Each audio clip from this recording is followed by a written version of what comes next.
Mas eu sei que os tempos estão chegando ao fim.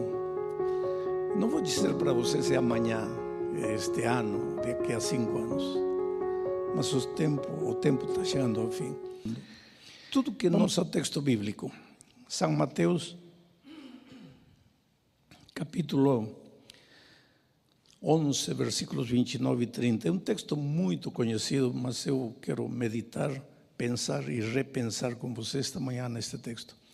É um convite de Jesus. Vinde a mim. A quem é dirigido o convite?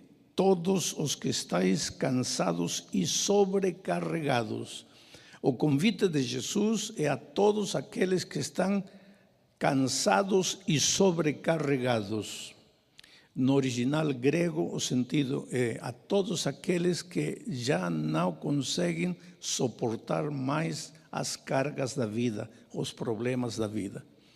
Outras versões dizem aos aflitos, aos atribulados, aos estressados, aqueles que chegam ao ponto de dizer: esta vida já não tem sentido, para que vivo? Para que vim a este mundo? Meu Deus, já não aguento, já não suporto. O convite de Jesus é para esses, para os que estão cansados e sobrecarregados. E qual é a promessa? Eu vos aliviarei, eu vos farei descansar. Eu lhe darei sentido à tua vida. E qual é o método para alcançar isso? O método é simples. Dice: tomai meu jugo e aprendei de mim, que sou manso e humilde de coração. E quando tenhais aprendido a ser manso e humilde de coração, então achareis o descanso que tanto procurais. Simples, mas profundo. E agora vou expor este texto. Vinde a mim todos aqueles que já não aguentam mais com a vida, estão cheios de problemas, já não conseguem mais carregar a carga pesada, o peso horrível. Mas de que peso está falando aqui? De que carga? Muitas vezes nós usamos este texto para dizer: se temos tribulações, temos dificuldades, falta de emprego, falta de dinheiro, vamos a Jesus, que Jesus vai nos aliviar, Jesus vai nos fazer descansar. Pode ser aplicado assim, mas em essência o texto não está falando disso. O texto está falando de caráter. Mansidão e humildade são rasgos de caráter. E este pessoal a quem Jesus faz o convite está cansado, está sobrecarregado, porque não é manso nem humilde.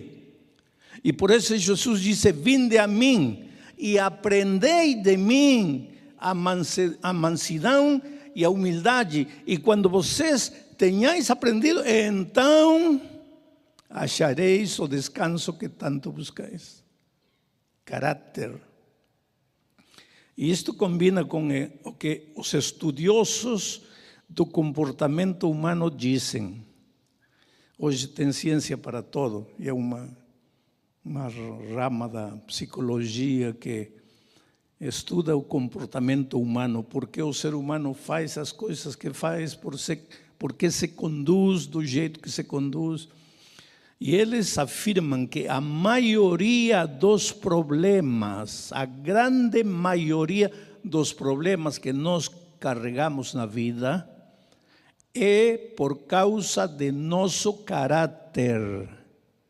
A maioria dos problemas que você enfrenta, problemas familiares, problemas pessoais, problemas financeiros, problemas profissionais. Eu não sei qual é o tipo de problema que você tem esta manhã, mas a maioria dos seus problemas tem origem dentro de você e não fora de você. Então, quando você enfrentar problemas, não perca o tempo olhando para fora para localizar o culpado. Não, porque o culpado está dentro.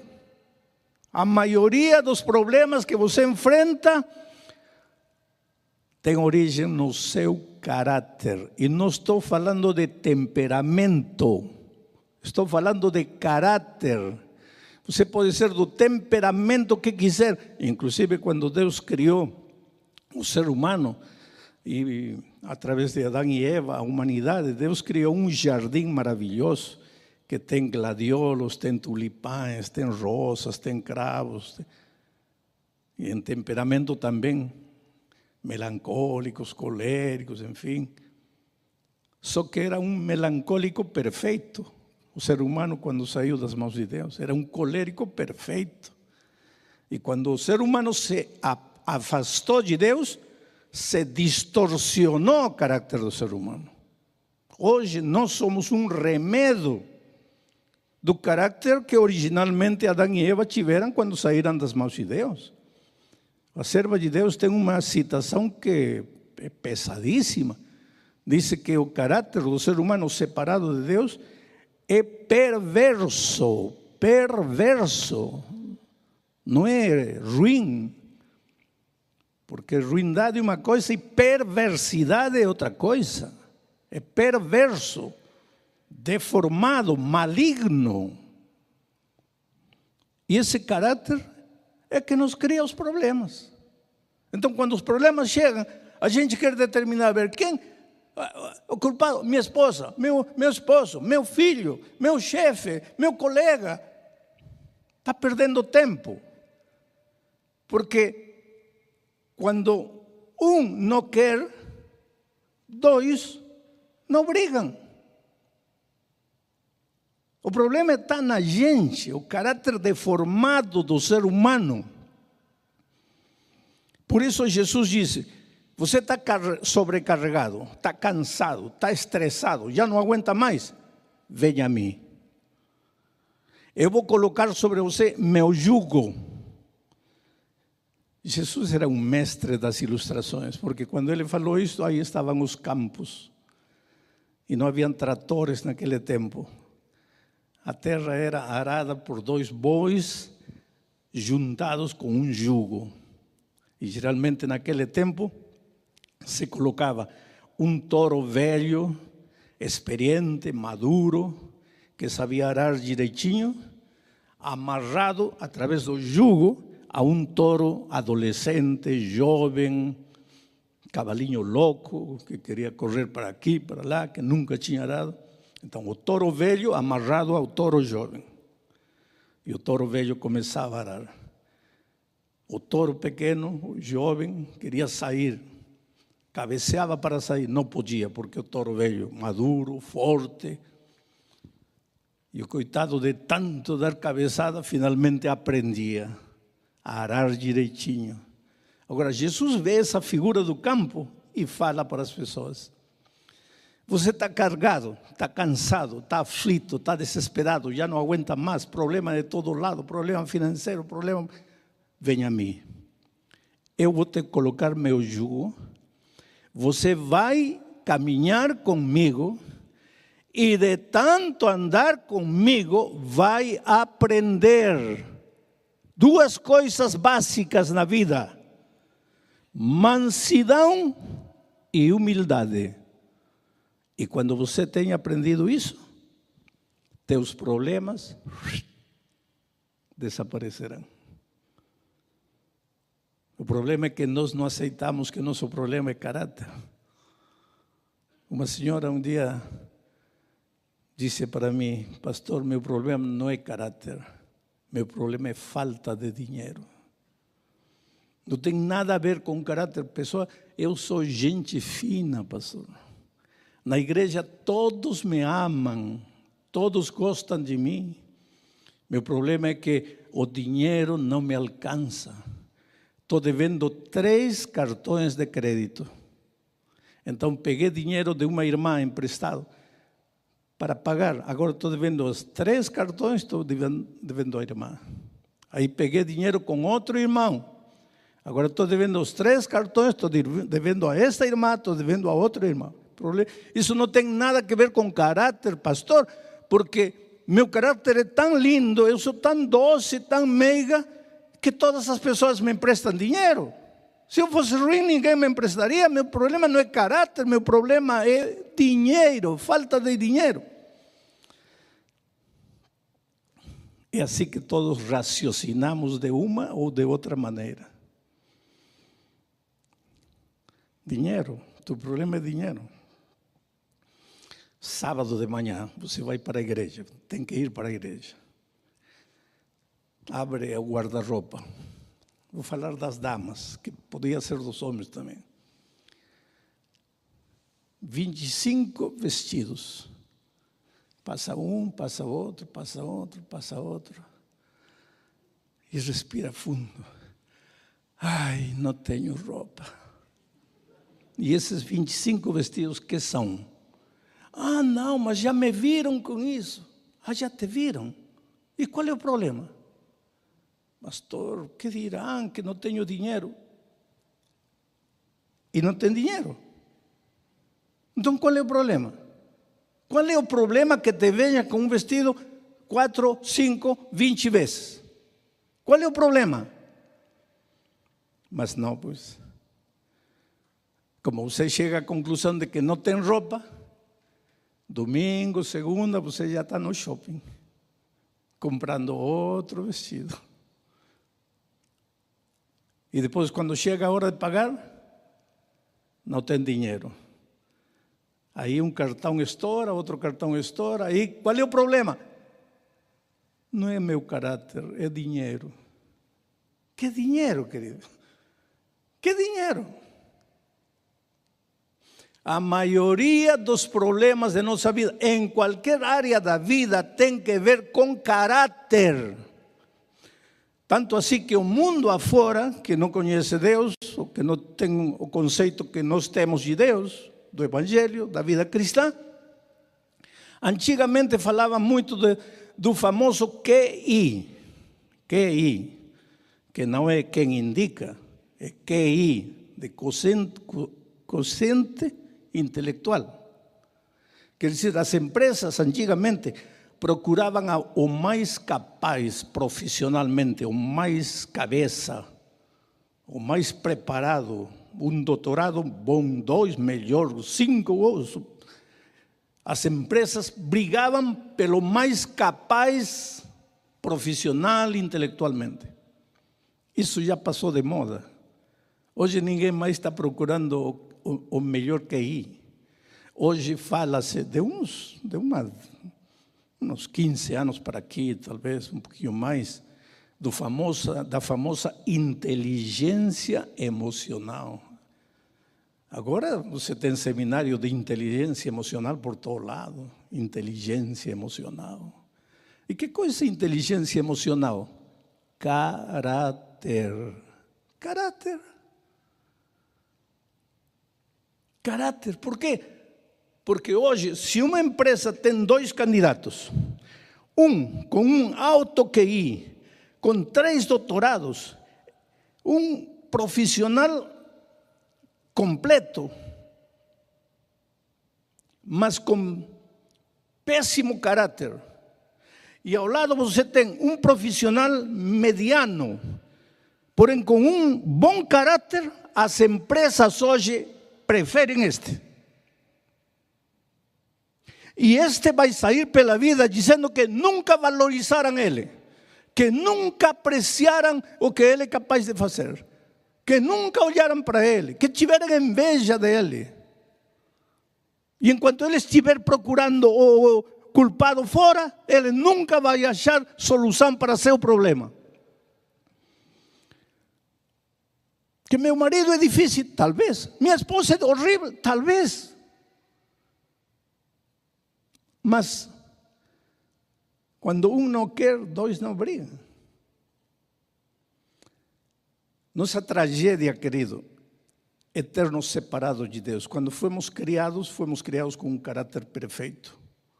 E à medida que o ser humano se afastou de Deus, o caráter do ser humano foi se distorcionando, deformando. Hoje é um caráter horrível. O que é o processo da santificação? Nada mais que retornar e ser cada vez mais semelhante a Jesus. E o que o pecado faz? Nos leva, e não apenas nos leva, mas nos deforma. Já nascemos carregados de traumas, fatores genéticos terríveis. A vida nos faz um acúmulo de complexos. Bem que tentamos administrar nossos traumas, nossos complexos. Já ouviram essa frase bem brasileira? Todo baixinho é invocado. De que fala isso? Os traumas. Os traumas que carregamos na vida. Mas não queremos aceitar, e não aceitamos. Quando o ser humano se afastou de Deus, se tornou um touro bravo. E desde que, a partir de Adão, todos os que nascemos, todos, já somos touros bravos, já nascemos touros bravos, pequeninos, tourinhos, becerrinhos, mas já bravinhos. Quando somos pequenos, becerros, mostramos nossa falta de humildade, nossa falta de mansidão, mostramos. Mas quando vamos crescendo, aprendemos a disfarçar o orgulho, a soberbia e a disfarçar também a falta de paciência e todas essas coisas. A grande verdade é que esta manhã aqui todos nós, começando comigo, somos touros bravos. Menos as irmãs, porque as irmãs não poderiam ser touros bravos, em todo caso seriam vacas bravas. Mas todos somos assim. Então chegam os problemas e aí estamos, os dois. E você já viu um touro pronto para a luta? Primeiro que faz, abaixa a cabeça, levanta os olhos e raspa as patas no chão. Um dia o Evangelho chega à nossa vida. E que falamos, que entendemos? O Evangelho chega à minha vida. Chega a doutrina, o sábado, a lei, o estado dos mortos, a administração da vida, o santuário. Chega tudo aqui. E quanto mudou meu caráter? Quantos de vocês já são ou foram membros de comissão de igreja? Levantem a mão. Muito bem. Vocês acham que os membros da comissão de igreja querem ir ao céu? Sim ou não? Claro que sim. Agora, numa comissão, você já viu touro pastor com ancião pastor? Eu digo touro pastor com ancião, touro ancião. Os dois assim olhando. Ah? Já viu? Tesoureira com ancião, diácono com... E a vezes,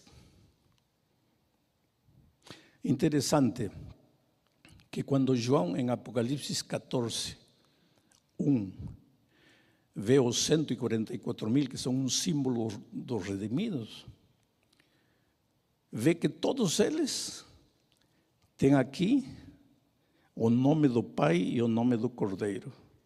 E o que significa na Bíblia o nome de uma pessoa? O seu caráter. E no grupo dos remidos, João vê no fronte de todos eles o nome de Jesus, ou seja, o caráter de Jesus. E como é o caráter de Jesus? Manso e humilde. Ou seja, todos os 144 mil, os remidos, são mansos e humildes. Qual é a razão? O versículo 4 do capítulo 14 explica: porque eles seguem o Cordeiro por donde quer que ele vai. O Cordeiro vai e eles seguem. Eles são seguidores do Cordeiro, e porque são seguidores do Cordeiro, aprenderam a ser mansos e humildes de coração. E agora Jesus vem e diz: vinde a mim, vou te colocar meu jugo, vai caminhar comigo e vai aprender a ser manso e humilde. E quando você tiver aprendido a ser manso e humilde, não digo que nesta vida não vai enfrentar dificuldades, mas você vai conseguir vencer as dificuldades, você vai conseguir administrar melhor as dificuldades, porque teu caráter terá sido transformado. O propósito do Evangelho é tornar o ser humano mais semelhante a Jesus. Tudo que nós fazemos como igreja deve ter como objetivo final tornar o ser humano mais semelhante a Jesus. O ensinamento doutrinário tem que ter como objetivo final tornar o ser humano mais semelhante a Jesus. Temos que ter cuidado de não perder nosso sentido de missão evangélica.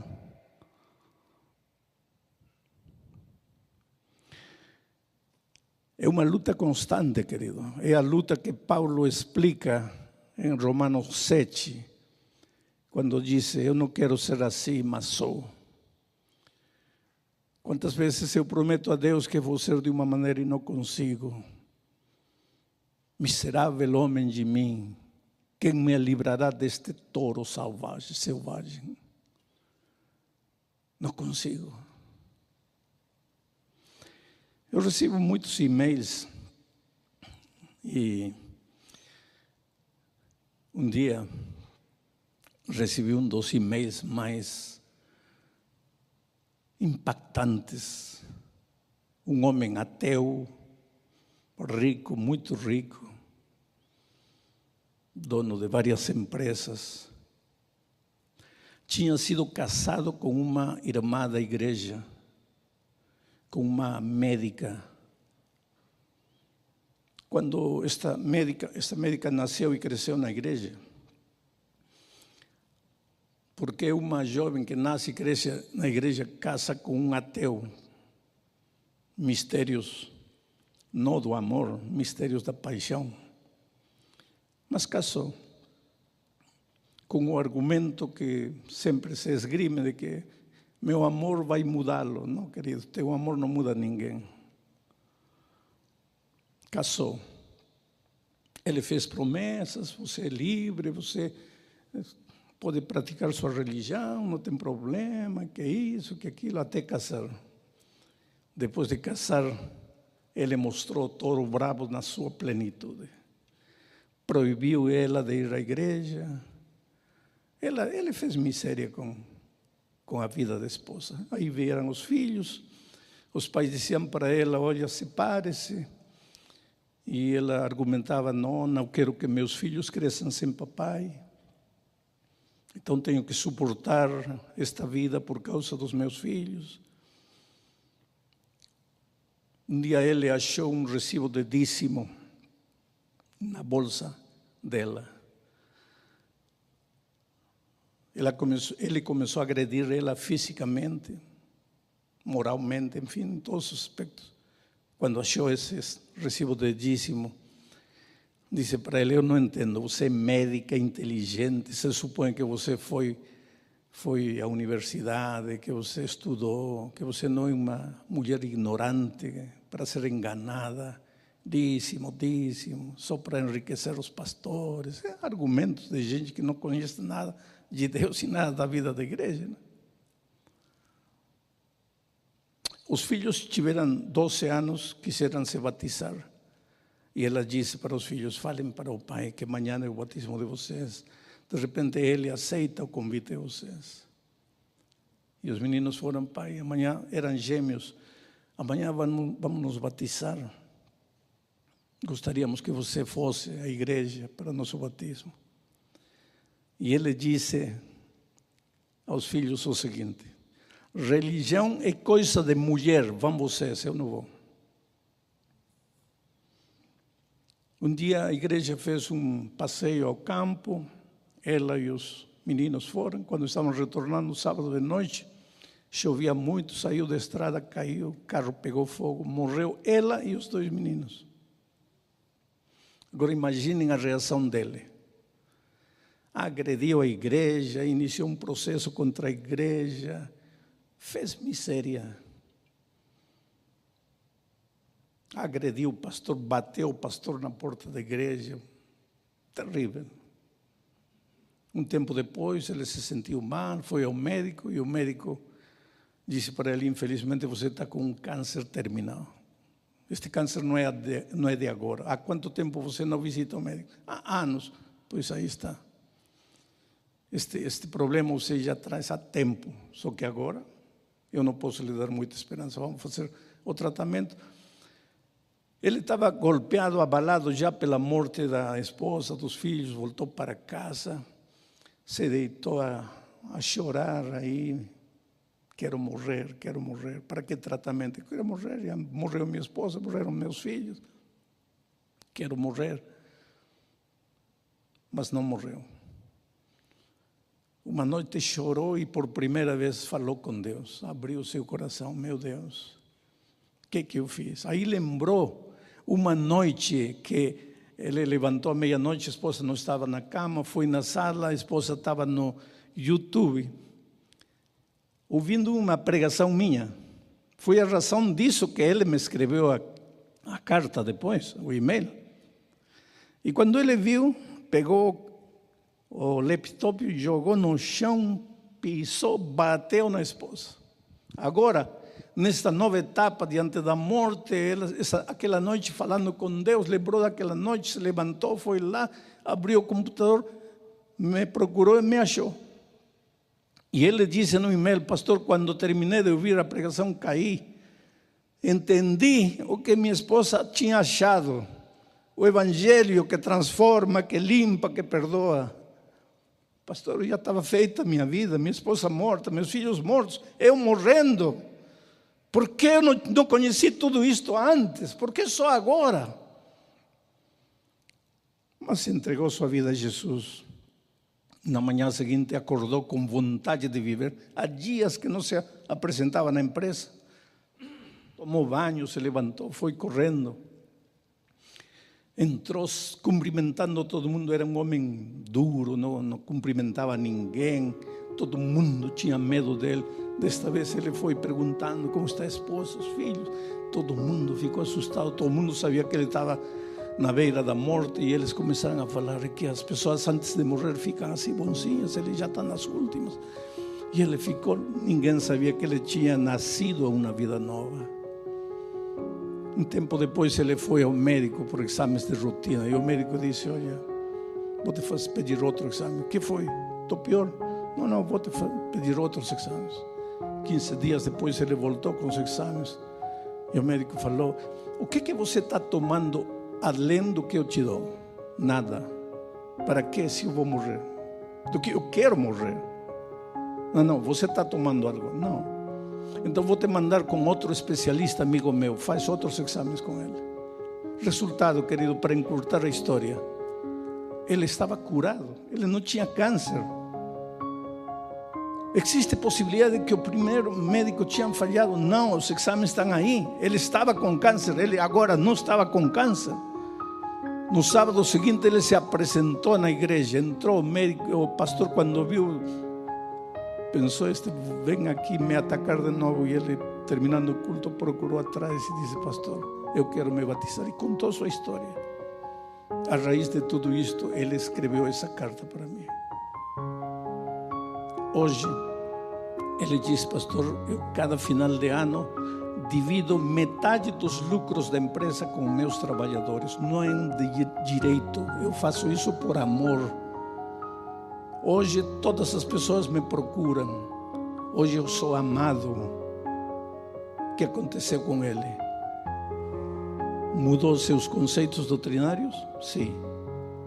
Mas mais do que tudo, mudou a sua vida. Mudou o seu coração. E esse Jesus maravilhoso, esta manhã, faz um convite para mim e para você. Ir a Ele e permitir que Ele faça o que nós não podemos. Que Ele faça sua obra, que Ele começou em nós, que termine essa obra em nós. Quantos gostariam de ir a Jesus e pedir o caráter de Jesus?